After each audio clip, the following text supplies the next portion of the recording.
شروع کرتی ہوں اللہ کے نام سے جو بڑا مہربان نہایت رحم کرنے والا ہے۔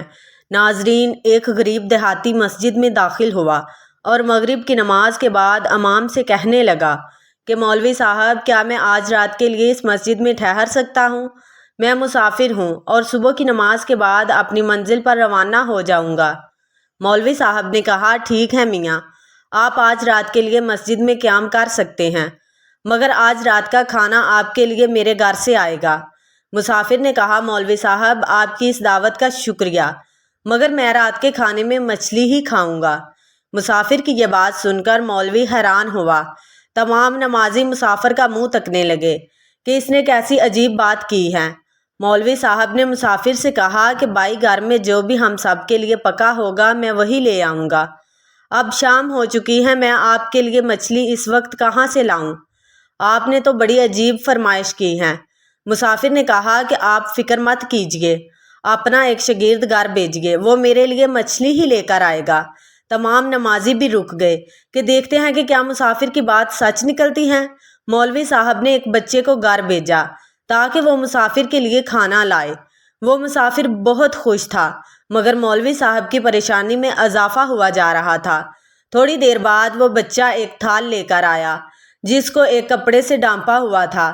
تمام نمازی تجسس کی وجہ سے بے چین ہو رہے تھے۔ مولوی صاحب نے جب کپڑا ہٹایا تو اس کی حیرت کی انتہا نہ رہی، کیونکہ کھانے میں مچھلی ہی پکی ہوئی تھی۔ مولوی نے مسافر سے کہا، یہ کیا ماجرا ہے؟ سمجھ نہیں آ رہی، پچھلے 3 ماہ سے میں نے بھی مچھلی نہیں کھائی، لیکن آج یہ میرے گھر سے خصوصاً تمہارے لیے کیسے آئی؟ مسافر مولوی صاحب کو دیکھ کر مسکرانے لگا۔ مولوی صاحب غصے کی حالت میں گھر گئے اور بیوی سے کہا، تم نے آج اس مسافر کے لیے مچھلی کیوں پکائی، جبکہ میں نے تجھے بتایا بھی نہیں تھا اور مچھلی لے کر بھی نہیں دی تھی؟ مولوی صاحب کی بیوی نے کہا، آپ کیوں غصہ کر رہے ہیں؟ میں نے گھر میں مچھلی نہیں پکائی۔ آپ تو جانتے ہی ہیں کہ آپ کے بڑے بھائی کے بیٹے کا آپریشن تھا اور آپ کے بڑے بھائی کی منت تھی کہ اللہ تعالیٰ میرے بیٹے کو شفا دے۔ میں کسی مسافر کو کھانا کھلاؤں گا۔ جب اسے معلوم ہوا کہ مسجد میں کوئی مسافر ٹھہرا ہے تو وہ کھانا لے کر ہمارے پاس آیا اور کہا کہ بھائی صاحب سے کہنا کہ یہ بنی ہوئی مچھلی مسافر کو دے دے۔ جب شاگرد مسافر کے لیے کھانا لینے آیا تو میں نے مچھلی کا تھال اسے تھما دیا۔ بیوی کی بات سن کر مولوی صاحب کو حیرت ہوئی۔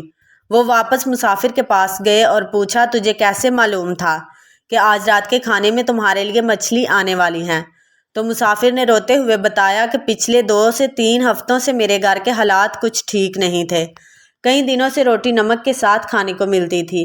میں نے بیوی کے سامنے کہا، کاش آج کھانے میں مچھلی مل جاتی، کافی عرصہ ہو گیا ہے مچھلی نہیں کھائی۔ بیوی نے کہا، ایسی خواہش کا کیا فائدہ جو پوری ہی نہ ہو سکے؟ بیوی کی یہ بات سن کر میں نے کہا، انشاءاللہ اگلی 3 راتوں تک میں مچھلی ہی کھاؤں گا۔ میں نے اللہ تعالیٰ سے سچے دل سے گڑ گڑا کر دعا کی کہ اے رب العالمین، میری لاج رکھنا۔ اگلی شام کو ایک مچھیرا ہمارے گاؤں سے گزرا۔ اس کے جال میں 10 بڑی مچھلیاں آئی تھیں۔ وہ بہت خوش ہوا اور ایک مچھلی تحفے میں مجھے دے دی۔ میں گھر مچھلی لے کر آیا اور بیوی سے پکانے کی فرمائش کی۔ دوسری رات چودھری کے بیٹے کی شادی تھی۔ شادی میں کھانا زیادہ پکایا گیا تھا۔ چودھری نے شام کو کھانا گاؤں کے ہر گھر میں بھیج دیا۔ میرے گھر میں بھی چاول اور مچھلی بھیجی۔ اسی طرح دوسری رات کو بھی میرے دل کی خواہش پوری ہو گئی۔ میں اپنے رب کے حضور سجدے میں گر گیا اور شکر ادا کیا۔ تیسرے دن مجھے ضروری کام کے لیے گھر سے نکلنا پڑا۔ آپ کے گاؤں میں ہی رات ہو گئی۔ آپ نے رات کے کھانے کی دعوت دی تو مجھے یقین تھا کہ اللہ تعالیٰ مجھ غریب اور نادر کی 3 راتوں کی مچھلی کھانے کی خواہش ضرور پوری کرے گا، اور پھر آگے کی کہانی آپ خود جانتے ہیں۔ مولوی صاحب نے مسافر سے کہا، بے شک آج آپ کا مسجد میں قیام ہمارے لیے مفید ثابت ہوا۔ ناظرین، اللہ پاک انسان سے بے پناہ محبت کرتا ہے۔ اگر اپنے پروردگار پر یقین پختہ ہو اور سچے دل سے مانگیں تو وہ اپنے بندے کو کبھی مایوس نہیں کرتا اور اس کے سارے معاملات درست فرما دیتا ہے۔ ناظرین، ہماری دعائیں اس لیے قبول نہیں ہوتی کہ ہم سچے دل سے اور لگن سے گڑ گڑا کر دعا نہیں مانگتے۔